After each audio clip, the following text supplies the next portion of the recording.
बिस्मिल्लाहिर्रहमानिर्रहीम। अस्सलामुअलैकुम students. Robinson Crusoe का चैप्टर नंबर 3 और आज इंशाल्लाह हम इसकी कंप्लीट एक्सरसाइज सॉल्व करेंगे।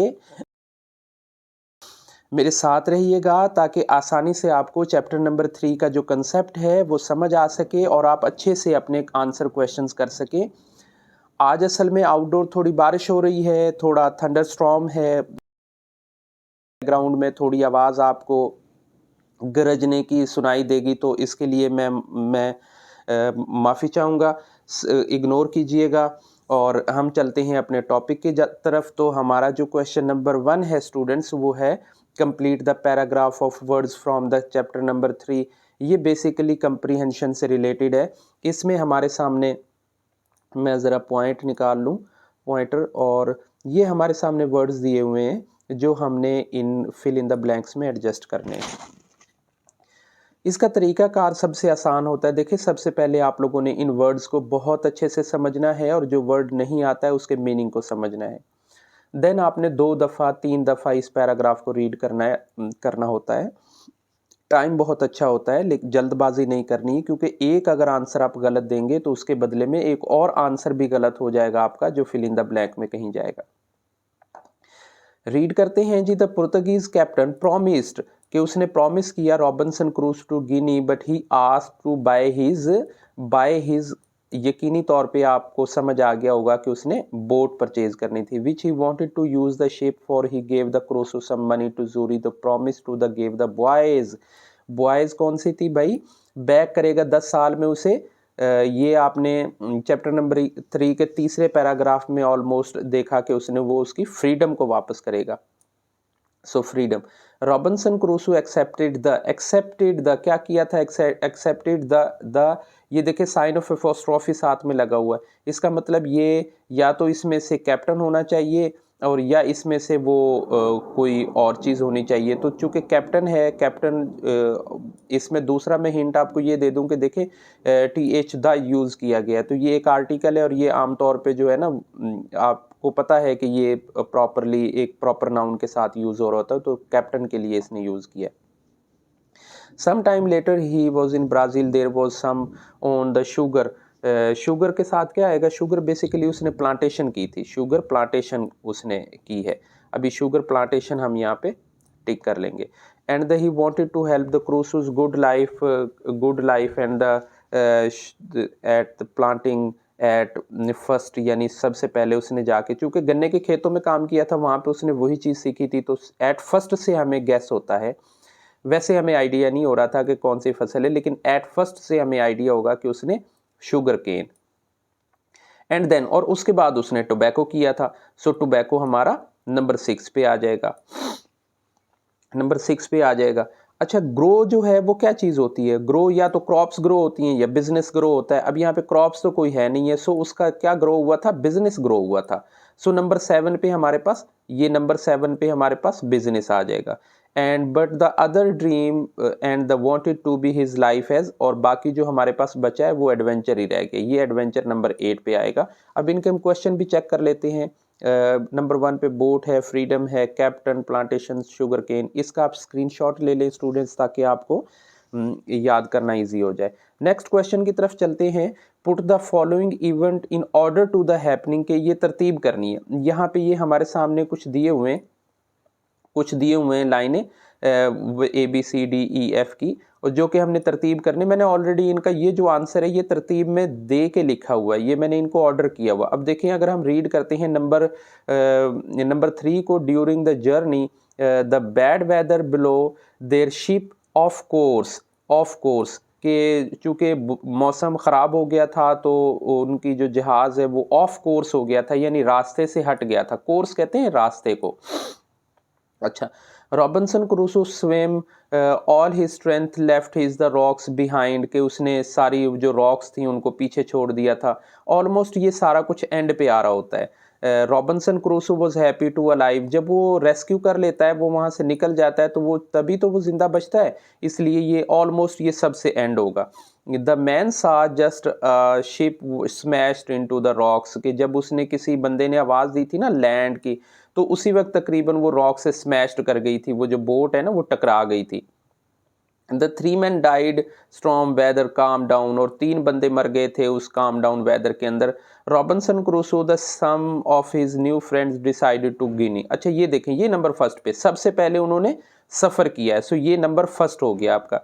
उसके बाद देखें जब वो सफ़र कर लिया तो उनका जो शिप है वो ऑफ कोर्स हुआ है ना, रास्ता भटका है, सो ये नंबर 2 पे हो गया।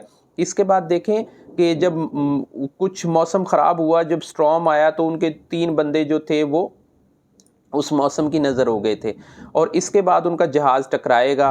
जब टकराएगा तो फिर वो क्या होंगे, फिर वो जो रॉक्स हैं वो जब गिर जाएगा तो फिर वो रॉक्स को नीचे पीछे फेंकेगा और उसके बाद वो बचेगा। तो ये जो नंबर तरतीब के साथ मैंने इनके क्वेश्चन कर दिए हैं, आप काइंडली इसका स्क्रीनशॉट लीजिएगा ताकि आपको ये भी अंडरस्टैंडिंग ईजी हो जाए। नंबर 3 पे अगेन हमारे सामने दे रहा है वो फिल इन द ब्लैंक्स के वोकेबलरी 3 के नाम से है।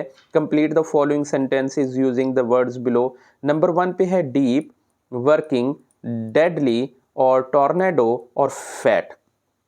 अब हमें देखना है कि यहाँ पे हमें कैसे एडजस्ट होगा। There was a lot of wind. अच्छा लॉट ऑफ विंड तो भाई हमें पता चल गया ना, आप गैस कर लें कि टॉर्नेडो ही होगा, cause of violent. Every summer he pays for extra hand to help the hotel business. Extra क्या होता है? एक्स्ट्रा तो डेडली भी नहीं होता, डीप भी नहीं होता, तो एक्स्ट्रा वर्किंग होता है। एक्स्ट्रा वर्किंग होता है कि ज़्यादा काम होता है ना समर में। To die alone without any you love, never use a horrible. Horrible क्या होता है? हॉरेबल खौफनाक जो होता है वो फैट होता है। फैट किस्मत, खौफनाक किस्मत। The man was lucky to find spider क्या होता है? स्पाइडर देखें ना डीप होता है, अब हमारे पास डीप और डेडली दो रहेगा ना, तो स्पाइडर तो डेडली होता है ना, जो खतरनाक होता है, जिससे मौत वाक़ई हो जाती है। और sure because the put is fuse on it. The phone rang, the Sonia was in sleep. Sleep तो डीप स्लीप होती है ना, गहरी नींद होना। सो यहाँ पे हमारी ये इसके आंसर भी हो गए। नंबर 1 पे टॉर्नेडो है, वर्किंग है, फैट है और डीप है। सो इसका भी स्क्रीनशॉट लें स्टूडेंट्स। और स्क्रीनशॉट में इसलिए कहता हूँ कि ये ले लें कि आपका टाइम करीब है, टाइम आपने सेव करना है। ये नहीं है कि वीडियो देखने में सारा दिन ज़ाया कर देना है, पढ़ाई करनी है ताकि आप अच्छे से अपनी क्लास को अटेंड कर सकें। और नेक्स्ट हम आगे चलते हैं तो find the words in chapter 3 which means by the same as के। नंबर 1 पे हमें कुछ सूटेबल वर्ड्स दिए हुए हैं। क्वेश्चन नंबर 4 जो है ना, वहाँ पे हमें आउटलाइन दी है जो कि हमें वहाँ से बुक के अंदर से सूटेबल वर्ड तलाश करने हैं। The present some of things is worthy is been suitable. Page number 14 की लाइन नंबर 14 है जिसपे बी एक्सेप्टेबल लिखा हुआ है। यहाँ पे हमारे पास एक्सेप्टेबल आ जाएगा। ये जो वर्ड है ये हम फिल इन द ब्लैंक में लगाएंगे। बेसिकली एक सिचुएशन क्रिएट की है, द प्रेजेंट समथिंग और something wrong is worthy is suitable except. अब हमने इसका वर्ड तो ढूंढना है, इसका हमने कोई एडजस्टेबल वर्ड ढूंढना है, लेकिन वो वर्ड हमने ढूंढना है, उसने हमें गाइड किया है कि आपने पेज नंबर 14, उसने पेज नंबर हमें दिया है। अब साथ में मैंने आपको गाइड कर दिया है कि ये पेज नंबर की लाइन नंबर 14 के ऊपर ये वर्ड लिखा हुआ है। नेक्स्ट हम आगे आते हैं।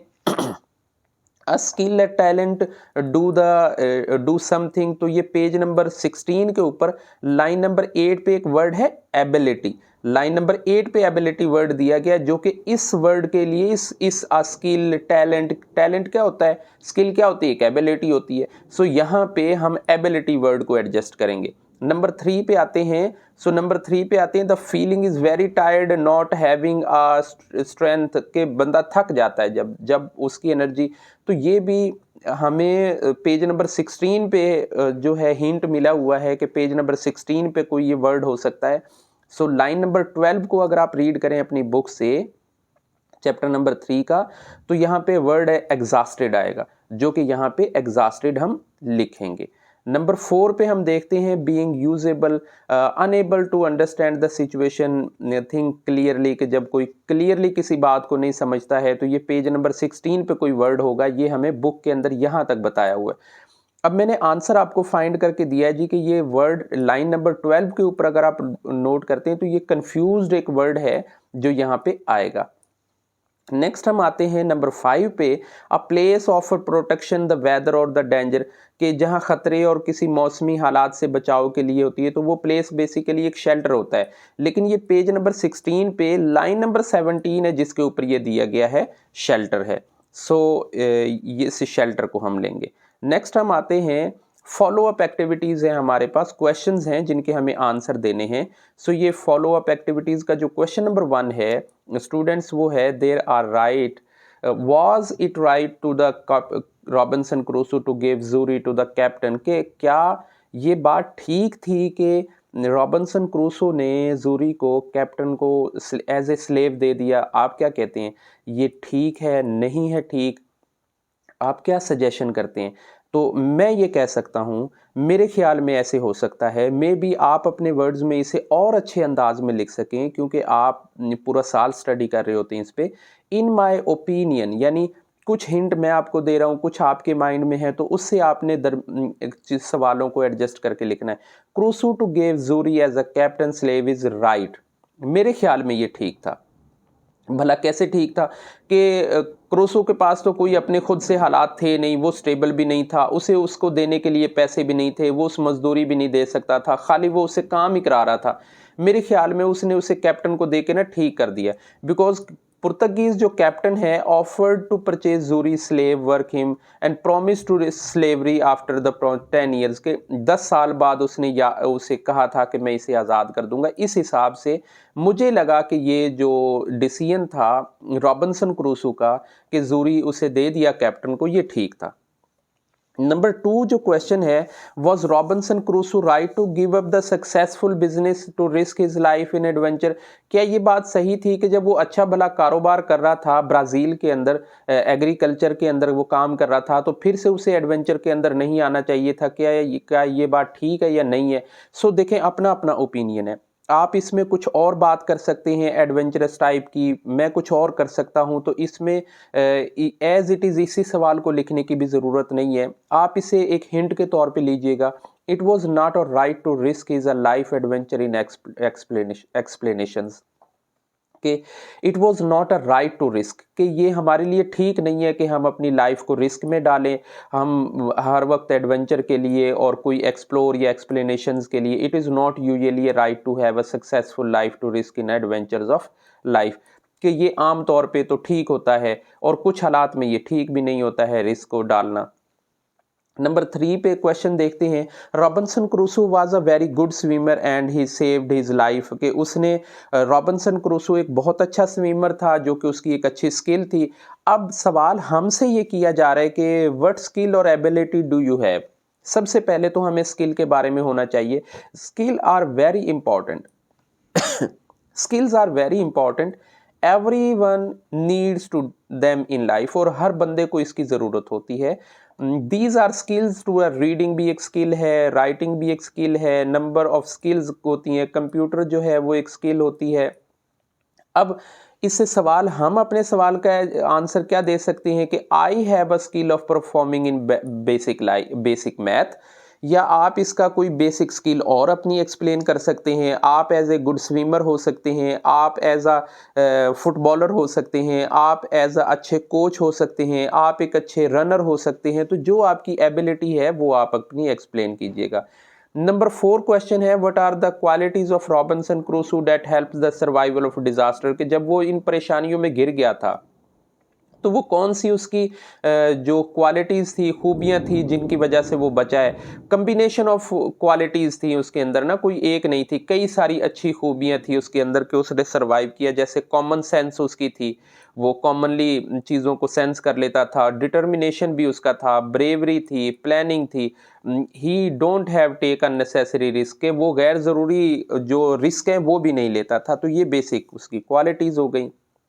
नंबर 5 पे स्टूडेंट्स आता है, ये हमारा लास्ट क्वेश्चन है, what do you think the Crusoe will the next, के वो आगे क्या करेगा, अब उसे क्या करना चाहिए? I think he get better again, कि वो ठीक हो जाएगा, क्योंकि जब वो आइलैंड पे पहुंच गया था तो उसे वहां पे थोड़ा उसे गेट बेटर होना था। बिल्ड अ न्यू हाउस, उसे नया घर बनाना चाहिए है for shelter and for the new escapes of these island, के कुछ रास्ते उसे ढूंढने चाहिए कि यहाँ से वो किस तरह से बच के जा सकता है।